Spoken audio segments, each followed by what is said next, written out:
Welcome back to Adventures in DevOps. Today, we're going to review the complexities of building models at enterprise organizations, and hopefully we'll find some enterprise AI success stories.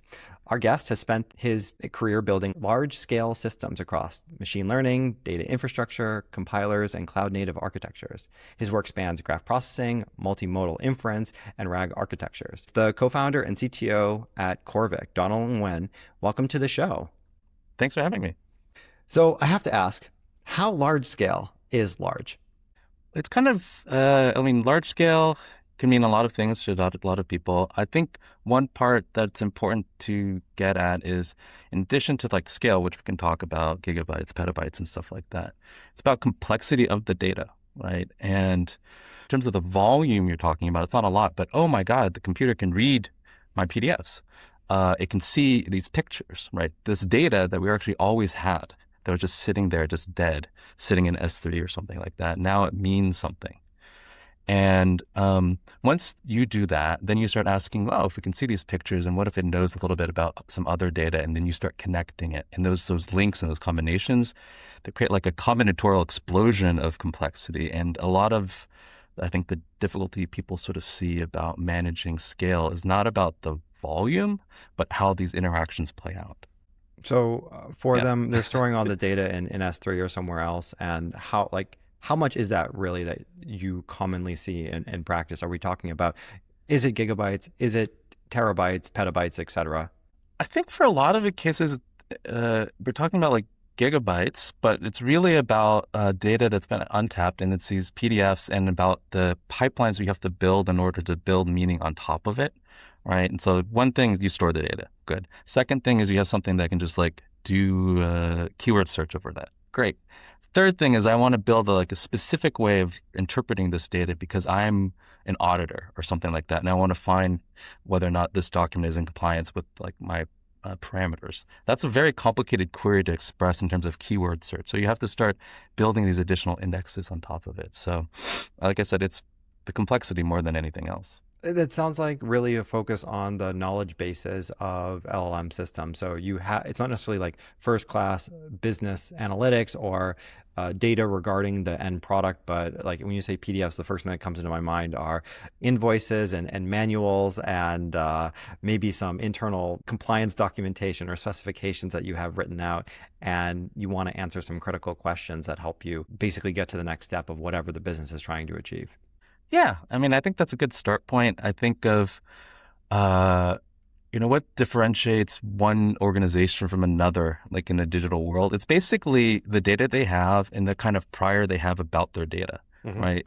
I'm a supermarket. I got a bunch of things about my customers. I'm like investment bank. I have different things about my clients.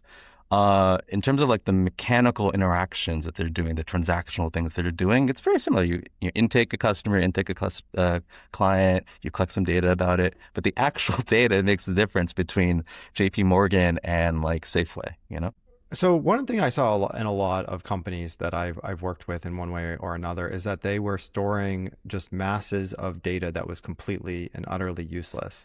And so one of the biggest challenges was always, I'll say clean, like, I think the canonical term is cleaning the data, but I feel like it's just so much more than that, where it's just like even figuring out, I mean, there's like first order effects. Like you can be like, well, that's just analytic or log data on some transactions that happened decades ago, probably useless as compared to some stuff that's relevant for right now. Do you see that there's like a majority of the data falls into the category of complete garbage that needs to get removed before you can start, utilizing the data effectively? Or is that just a very small part of it? So one thing that's interesting, I'll talk the latter, is that at least in an enterprise setting, you're talking about all these different stakeholders, right? And so the people collecting the data are very different than the people who are actually using the data, right? But they're separated and they speak completely different languages. On the data collection side, you're talking about ETL and like Airbyte and Kafka. And then on the data analysis side is like Excel, right? A spreadsheet or something like this, right? And when you create that separation of responsibility, obviously, if I'm just charged of collecting data, I'm very precious about collecting everything because someone can ask me, where is that data? And I'll feel bad if I don't have it, right? But it creates a weird over-indexing in the wrong ways, because at the end of the day, the whole purpose of this is to drive business outcomes, right? And so if you're just collecting stuff because you want to collect stuff because you're not sure what you need, you create like a weird ecosystem. So I think a lot of that comes from that is like, just because we can, should we? And then secondly, yeah, a lot of data is garbage. I guess another specific case is like, I used to work in a graph database company, and we were doing these complicated graph neural network embeddings, right? So if people are familiar with language embeddings like we use for retrieval augmented generation, imagine you could build embeddings not over words and sentences, but over relationships of things, right? So it'd be nice like to identify, like you're in a social network and you're like a hub, a very important person in that social network. You need to know who you're related to, and then you can imagine an embedding that kind of represents that latently. And it's a very sophisticated like technology. And then we were building out these pipelines for like very sophisticated use cases around fraud detection. And maybe it's better in like 1% of the case, but it's so complicated to use, so difficult to use, and you have to know exactly what this embedding actually means before you build on top of it. Embeddings was one of those words where Yeah. it took me a lot of years before I was able to map it to, oh, I'm just changing the representation of data in my database from, saving it as a string to saving it as a list of numbers. And Yeah. I don't understand why it was picked, but that one definitely held me back from like true understanding Oh, yeah. of what was happening. But once I got that, I'm like, oh yeah, okay, well then I totally understand. You store the data in a different format, like you're doing, the CQRS pattern, the Yeah. command query response, Yeah. Yeah. and why store it as a string when storing it Yeah. as something else allows you to search and filter and get the results back faster. It's interesting you bring up relationships in graph Yeah. world. What did that actually look like in practice? Was there something special that had to be done in order to figure out how to actually store those relationships in a vector database, or are there common strategies already? And it was pretty much just converting the format of the data that you had to a different format so that it could be used in a more optimized way at runtime. The way I think of an embedding, it's like there's the universe that we're in, and then there's like a different universe that is like that has a different type of meaning. And embedding is just sort of in this current universe, right? The word cat and the word dog sound different, but in that other universe, they're very close together. They sound the same. What is curious about relationships and just things above the surface, kind of semantic embedding type of thing, is that it's very use case dependent. I look at a PDF. If I am like a business person, I see an invoice, I see these certain fields. If I'm an artist, I think of this invoice very differently. I think of like the meaning of commercialization in culture or something like this, right? And that's the type of stuff that is not inherent in the data. It's something that comes from the viewer of the data, and they have to impose a bias to say, look at this, but consider it like this, right? And a lot of the challenge about building on top of relationships is trying to answer that question, right? Is to say, if I'm looking at this, what connections do I want to draw? Do I want to consider this invoice very similar to this other invoice? Or do I want to consider it very differently because it used a different name? It really depends on what you're trying to do, right? That's incredibly novel, honestly. I don't think anyone's ever brought that up, at least to me before. In a way, I used to treat the embedding models as pretty much just on a spectrum of how accurate are they at Yeah. deriving a semantic meaning in the embedding result from the original words. But if you say, no, actually there's some business context or hidden meaning in what's actually captured, and that needs to be carried through into what you're persisting in the database, because without that, you're losing a critical aspect. That tells me that like you actually can have different models that are optimized for different use cases, specifically for embedding and not just for like semantic validation or be able Yeah. to query back later. That's scary because now that means when you're selecting a model to populate your database, to actually calculate the embeddings for all your documents, you actually have to be Yeah. concerned about not just how accurate the model is, but how it was designed to actually vectorize the original data. What intent was there? Welcome to the deep pool. How do you actually evaluate that in practice? Here, this is where like we'll use the phrasing of like building a model and embedding, but I think you'll have to understand it as like technically the way you solve this problem is not literally by training a model. Okay. So like what we are trying to do is all the same thing, is that to look at something and try to represent it in a different space so that other things that we continue to consider similar are close in that other space. Right. The way embedding models work is like, basically do this using matrix multiply, right? And that we look at a pre-existing corpus to figure out what the values that we're using this matrix multiplier are going to be. But as we sort of up level or make it more use case specific, you could, train a literal model based off your specific use case in order to understand this kind of thing. But it turns out, one, that's very expensive. Two, you might not have enough data. And three, you want to elicit information that the human knows, the prior about their space or the problem they're trying to solve or whatever. And they'll just say, like, ignore this, right? Or whatever. I mean, you're just leading yourself into, the next question, like how do you actually manage those pipelines at scale? Like if you have, because I think one of the challenges that has historically been there is that, especially if you're in a space where your customers are providing you basically free form data input. So maybe it's just CSVs or Excel files or PDFs, hopefully not, but even JSON that they've configured themselves to be an input to your system, and the whole goal of your product is to say, well, there isn't a standard of how to do this, or maybe there is, but they've decided not to follow that standard because that company makes too much money and they have their own use case, or they're in healthcare or finance, and so who cares about standards there? And realistically, then you have this job of actually parsing that data correctly. And for the longest time, the challenge was, well, we have to stand up a pipeline specifically for that. Not only do we have to get the data out, but we sort of have to validate it, because even if a customer tells us how, or a user tells us exactly what the spec or schema is of that thing, they will send us like incorrectly spec data afterwards. And I think this was a huge challenge, because it pretty much meant historically, every single customer you would have a new pipeline set up. And I think maybe one of the hopes was that utilizing LLMs would allow you to dynamically create pipelines in a way that would avoid the need to maintain them. And I still think at the end of the day, though, you still have a huge explosion of these things that you still have to be fully aware of and control. And my question is, like, how in practice are you actually managing those? When we want to create a situation where the system is very kind of transparent to what it's doing, there's no one standard about this. Like I said, either you might follow a process, or you just want the thing to be transparent, or whatever it produces is fine. Like, you have to be very flexible about that. So I think one of the things that we're getting into here is that it is incredibly subjective of whether or not the output is even good. I don't know if that's really the appropriate word there, but I think especially when it comes to the side where it's decidable by the business, whether or not it's like what to do with that outcome, what to do with the data that's being saved, what to do with whatever you've piped in, whatever to do with what you've cleaned, or when you do a search. We used to have like humans doing customer support.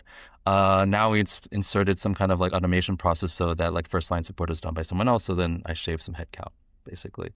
And then with respect to whether or not that was a good decision or not, well, you clearly save money. And then you do have some metric out there about dissatisfied customers or something like that. And like, as long as that doesn't increase. You hope. Right?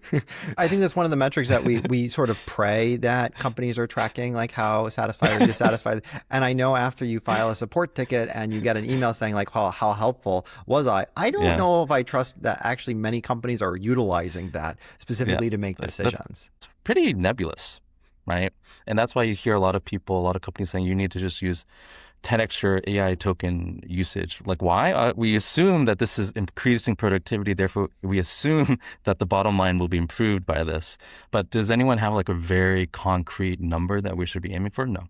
Well, it's interesting you bring that up, because like I actually spent the last couple of months basically interviewing software companies informally on their success stories regarding LLMs. And none of them can come up with really anything other than, well, there are some processes that we couldn't quite automate before, and now we can. But I'm really hoping there's something more than that out there, but I just haven't seen it. I see two things, really. It's the very non-technical automation that I think could have been automated before, but may have required software engineering to make that happen, and they didn't have that expertise or capability. And the other one is software engineers complaining that their organizations are requiring them to do something that doesn't actually have a positive impact for the business. We're still kind of working these out. Like, I feel like there's some fraction of people have a feeling like this should do something, right? But like the mechanics of it on the ground, I think, are very different. It's like we're still searching, right, about that. Well, we're still searching for the value of cryptocurrencies. That's a while now. So 2009 maybe. Yeah, yeah. This is how you know So you're old. You're like, oh, that thing. Oh, uh, wait, that was well, a decade ago. I don't know if I say I've bet on it being successful, but I definitely have Mm, been optimistic about it finding a use case, and now it almost has one with the micro payments for yeah, processing for agent interactions. yeah. Cryptocurrencies are now, AI together. That's been the unique opportunity. So it could be a while, I think, before we find new cornerstone use cases that really solve stuff outside of, say, workflow automation, which I think historically is always a pain, especially in organizations that don't have the technical expertise. And so, if anything, it's lowered the barrier to improve those non-technical processes that organizations have in place. I think a bet that I'm making is that a lot of these things where you're just sort of a middleman and you depended on sort of encoding that business process in a non-scalable way, like that was a complete product, like just that process, right? To do sales automation or whatever, and then another one. Those I think are going to slowly erode away. Are you talking about like the integrations between two systems that don't directly communicate with each other? Yeah. Because both of them have very opinionated worldviews, and but neither of them are willing to directly integrate. Like there's no public standard for how to do it, and someone has to write the adapter. And historically, that meant you would have hundreds of thousands of adapters out there. And then these companies spin up all the time. There's a whole bunch of them. I think we've had some of them on the podcast actually in the past that talk about like their whole strategy was to dynamically generate adapters for every possible integration you could ever have. There's SDKs out there that supposedly do this, and so the products as well. And I do think you're right, though, that those sort of things go away when a lot of one of the two systems will fully take over that responsibility of that integration. What's the canonical implementation of this that you are using internally? Or Firecracker VMs is just like spawn stuff, right? So like that traditional kind of sandbox serverless model.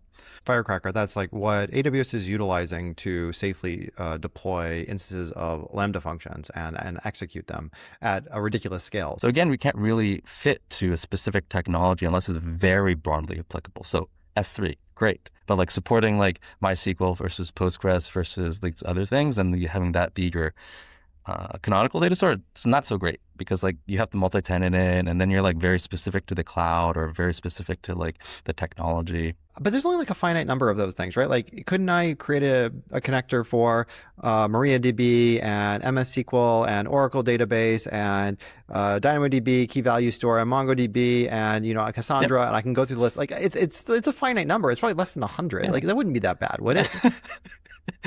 It wouldn't be that bad, but then the other requirement that I have, right, is that we take those and we build data pipelines on them, Mm-hmm. right? So we take that data out, we enrich it. Where do we put it? I'm not putting it back in that database, am I? Like, I really need to put it somewhere that I understand. And For at that sure. point, you're like, oh, why don't I just put it there, right? When I bring in the data initially. A lot of organizations, they have their data already stored in such a disparate number of systems. Like the number of companies that I've talked to that have multiple like identity providers, even within the same company, is like a nonsensical number. And they often have more than two. It's like some business units have Entra ID and other ones have Google Workspace and a third has Okta. And there's some giant, project going on at this moment where they're trying to actually introduce another one or collapse them down. And that's just identity providers where I think everyone is in agreement, like one is probably the right number to have and not more than one. I mean, of course, there's edge cases. And then getting to the point where the number of core data repositories that you have, trying to reduce that down, I feel like is just I don't know if that can ever happen in practice. The amount of cardinality between the different number of data stores that you have within a company or organization is vastly smaller than the cardinality of different data types, like the actual data that's being saved in those. I could see that it wouldn't necessarily be a problem to pipe data from individual, like actually build a connector for every single type of data store you could ever have. Once I build one for RDS and one for CosmoDB and whatever is in GCP, Cloud SQL.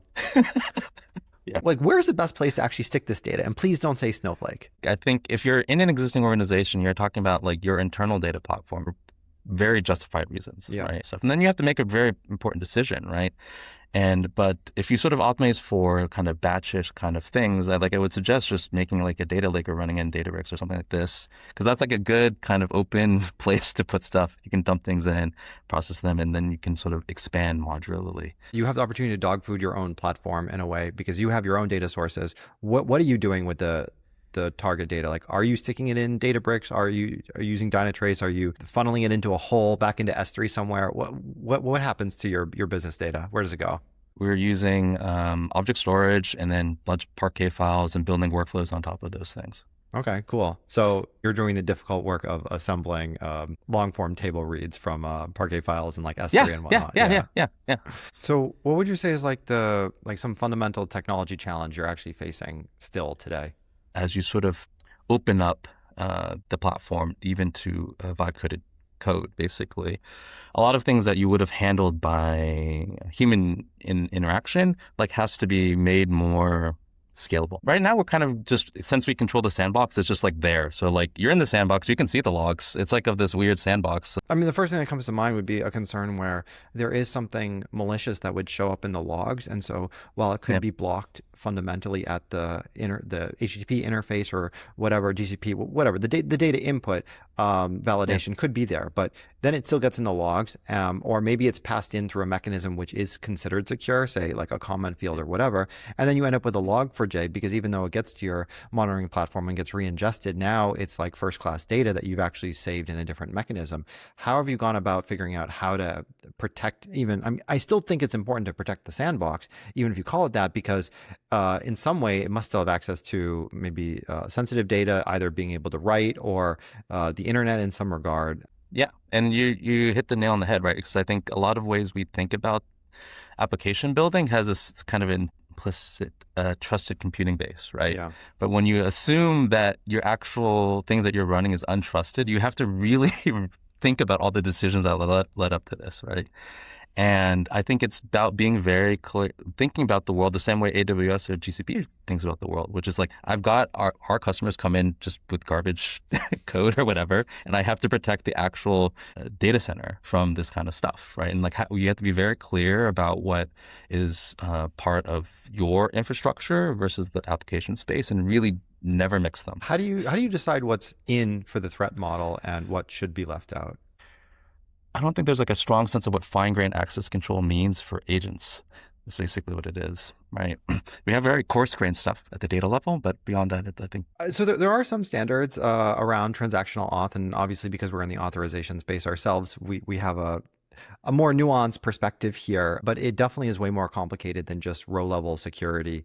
And it goes much further than that, whereas you really need to think about when an agent performs an action, what are the exact pieces of data it should have access to, both from a reading standpoint and a writing standpoint. And at that level of granularity, just that system doesn't exist. It can't exist. It's just a fundamentally limit that you would never be able to have the context that you can provide to an agent, and also the context for what a policy should be that can apply to its interaction that could be generated outside of that agent that has to do the thing. Maybe to give an analogy, there is this canonical problem in just regular old no LLMs involved when like your customer service calls something internal you have, and then you call a third party and whatnot.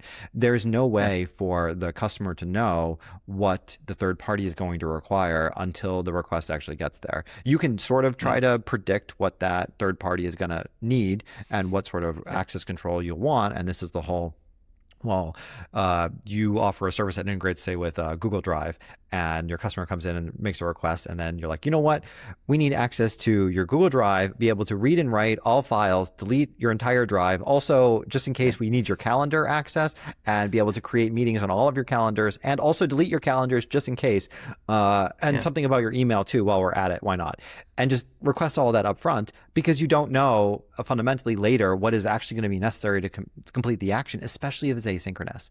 And so I think those sorts of things actually make this a sort of not solvable problem in some regard. While we're on this topic, there's this idea where you can just stand up some agents and limit the access that thing has.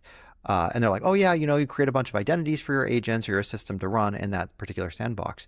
But if you fast forward like 5 years from now, that agent is going to be a perfect representation or proxy for all of the things you already have in your organization of every Yeah. single, team member. It's going to have access to all of your email systems, all your Yeah. databases, et cetera, because you're going to have decided that, well, it needs to read and write to all those things. And so Yeah. saying that you should give your agents their own identity is sort of like a short-term myopic mindset, which doesn't really hold Yeah. up in the end. So I don't really understand why people are pushing for that so much. But yeah, you're right. Like if people get excited, it's like, I'm getting more data, more data, more data, right? And then you can create this giant, just like super god agent that has access to everything. I think fundamentally with the transformer architecture, they'll always have prompt injection attacks will always be a Yeah. thing. And Yeah. it's like, well, what if you take like another model and you wrap the first model and you sort of validate the inputs and the outputs don't seem like a Yeah. No, prompt don't do injection that. attack. And then, but then it's turtles all the way down, right? Like it's like, well, then you Yeah. need another Yeah. model to make sure the second model, wasn't. And it's like whoever has more models stacked on top of each other will be successful in the end. I have more turtles, therefore I can prevent those attacks. I thought one more turtle ahead. Yeah. I think from the data perspective, I think the roadmap is kind of clear, which is Hmm. like if you know what data is sensitive or not, and you can just provide it or not, it's very binary. I think that's a problem that can be engineered and solved. But you're right that on the action side, it's very hard, right? Like what actions you allow it to take. So I think that's why I'm happy I'm just working sort of more on the data side. You're just talking about just like confidentiality of data, not like the actions you can take. Right now, it's just, can you read this or not? But you're right that if we want a world where these things are acting on our behalf and sending emails or making decisions that have like external side effects, I don't know how how you can really manage that properly. I think it's one of those things where humans have already sort of figured out the solutions to most problems, and we're re-figuring them out when we use LLMs, but the solutions are exactly the same solutions we already have in place. So if we just look to how we solve this problem without LLMs, Yeah. I think we'll find some answers for us. Like if we go to the bank, you get like multiple different validation prompts on like, are you sure you want to send this money to this particular address? Well, that address has error correction in it. And we do bank account checks for the size of the transaction, as well as maybe there's some fraud detection, LMs aside. If we look at governments as well, there's like different levels of clearance. But you see how challenging it is because there's like a secret clearance, and then there's like a top secret clearance, and then there's another thing above that, which is like for your eyes only, which basically means that we don't know how to do clearance correctly at this level. So we'll just say, if you need it, someone else will decide that you can get it. But there's no like canonical answer for that problem. It has to be figured out every single time, like in that moment. I agree. Unsolved problems and security, yes. And I don't think it's getting better. Maybe for something quickly different. So I was chatting with a few company leaders in the last couple of weeks, and they told me that they are already budgeting for 50% of the engineering salary for LLM usage. So if you're paying someone 100K today, then tomorrow you should be allocating 150K, for 50 of which will be just token usage by their favorite LLM provider. What do you think? Accurate, inaccurate, something you're already planning for?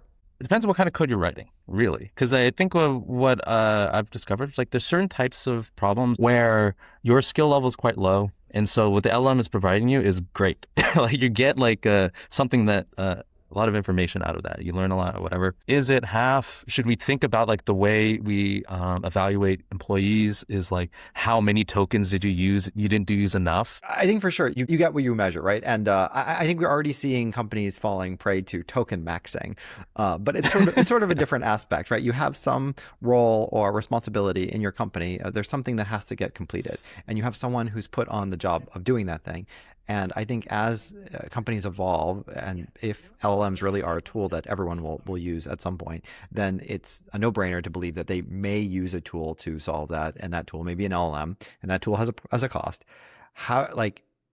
What is the expectation here? Is it that you have no idea how much these things will end up costing? Do you have an expectation on what would be reasonable, what would be unreasonable? Like if an engineer came to me and said, yeah, this next year, I project I'm going to use 3 times my salary on tokens, I'd be like, that sounds wrong. which has nothing to do with the salary. It has to do with the fact I don't know if you're generating 3 times your salary's worth of value from tokens. So maybe that's the conversation. What would it take to take a normal software developer and then bring them a little bit more aligned towards product or business? And that's the way you would value it, right? It's like that you give the person this tool so they can expand their responsibility set. And that's how I would price it. I love that you're tempted to just think about token usage from an engineering standpoint, because like I feel like the biggest usage of tokens would be like the product manager saying, you know what, it's incredibly critical that we prototype this idea and get it in front of customers, and to do that means I'm just going to send my favorite LLM on an infinite cycle loop until this thing is done, and then after spending n thousands of whatever your favorite currency is, I'll throw it in front of customers and get some feedback there, and that horrifies me.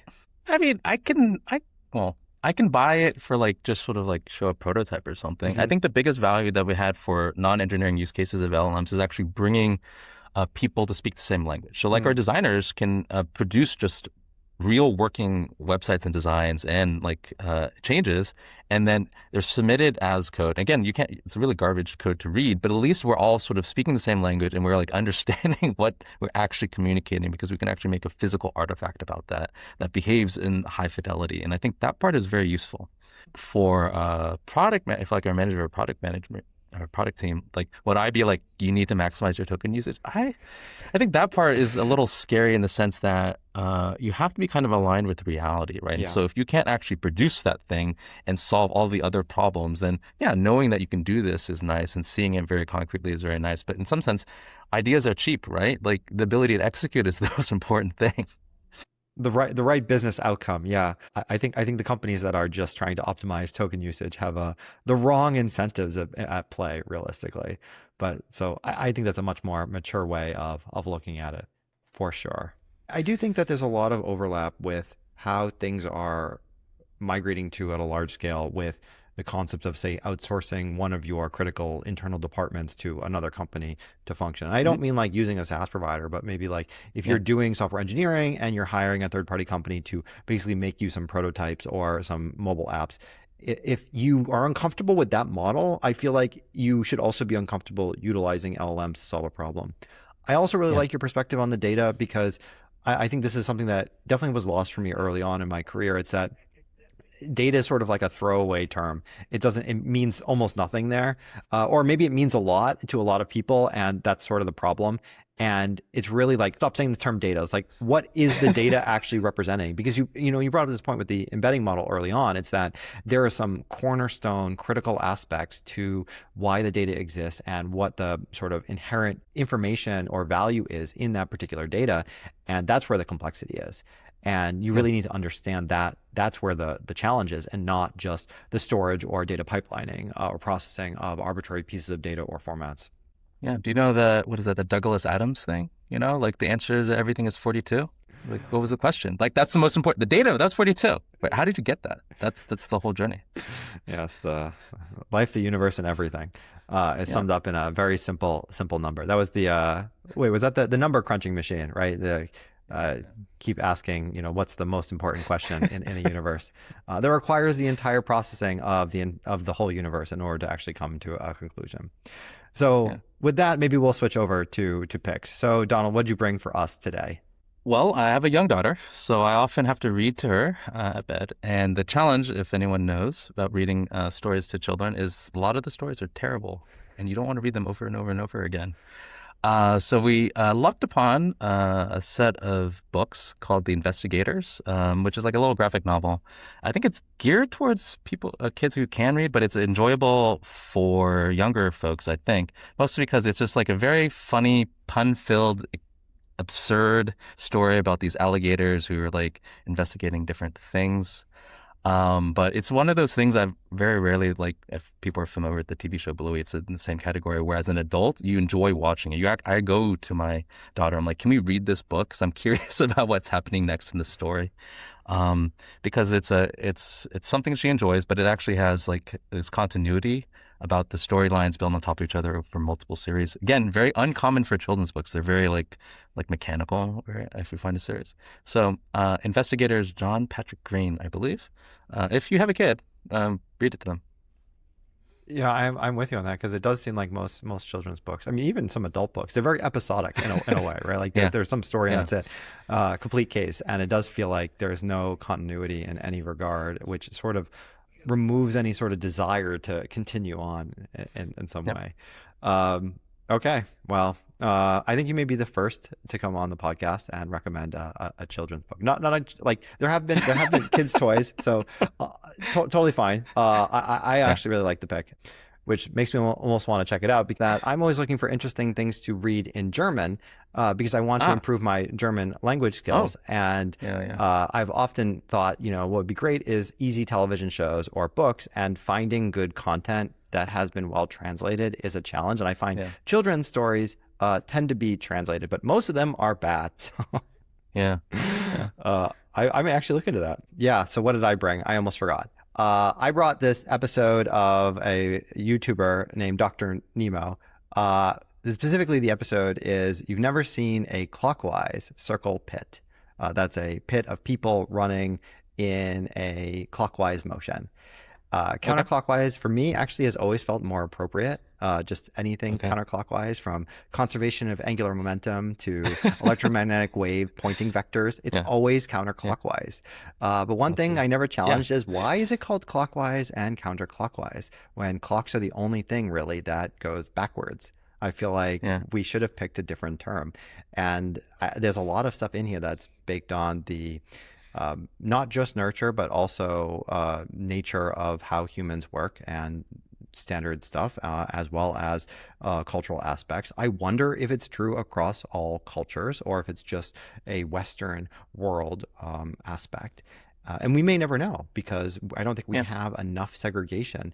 There's a lot of things, say, in physics and mathematics where counterclockwise is positive and clockwise is negative. That's good. I love those kinds of things where there's obviously a lot of these random conventions, right? Like, how did they come about? Was it just like a chance one day, or is there inherentness? And I guess your point, right, is that if we thought from a mathematical basis, maybe we would have chosen a different way. Uh, Maybe we just figured this out too late. Yeah, well, he didn't actually say this in the video, but my theory is that we've decided in the Cartesian plane that the x coordinate system goes left to right, negative to positive, Hmm. and the y goes from negative to positive down to up. So down to up, left to right. And Yeah. if you do a mathematical operation where you go from a high positive x coordinate to a high positive y coordinate, you go like this, and Hmm. that's this curl, and that curl then becomes Yeah. positive because both those numbers are positive. But if we changed our mental model where the primary coordinate was the vertical and not the Yeah. horizontal line, then we would have reversed them, and that would have made Yeah. that negative. Or if we thought in numbers differently, where negative numbers were higher than Yeah. positive numbers. So there is a huge aspect there. Do other cultures have different counting systems? Do they have a different way of thinking about it? I know that there are some tribes that fundamentally have it built into their culture, like which way is north, which way Yeah. is south. So coordinate system or cardinal directions or EM waves, like they just sort of know.